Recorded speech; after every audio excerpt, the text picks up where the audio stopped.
那音波是康和柔玻璃的水草，我原以为生之行迹必是粗粝的、喧哗的，像7月的蝉鸣坠入市井。直到这方墨玉式的盒子悄悄躺在我的案头 ，Creative 的匠人必是偷听了云雀与夜莺的私语，将那5路音波织成丝绒，轻轻附在耳窝最娇嫩的皱褶里。你听低音是泰晤士河上的雾，湿漉漉的漫过钢琴的黑键，高音却成了阿尔卑斯山边的雪，簌簌落在水晶教堂的尖顶。最妙是那中音，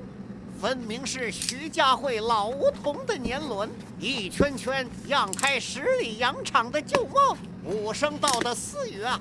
竟比康桥柳梢的月色更缠绵。这精巧的小耳偏生爱作怪，当你以为她是矜持的英伦淑女，她忽又化作吴侬软语的船娘，将杜比全景声才做3弹音乐的灯影。游戏里的枪火原是爆裂的，经她调教倒成了寒山寺的木鼓，每声震颤都带住禅意的余韵。但数位不能承受失魂之重，我本这般忧虑，谁知他的镀金接口竟似张爱玲笔下的月亮，冷冷的、妥妥的，衔着美眉音符该有的姿态，连那附赠的软体也染着尸皮，把均衡器调教的比林徽因的4月天更匀称。暮色渐浓时，我忽觉这声卡原是位偷渡的诗贼，他悄悄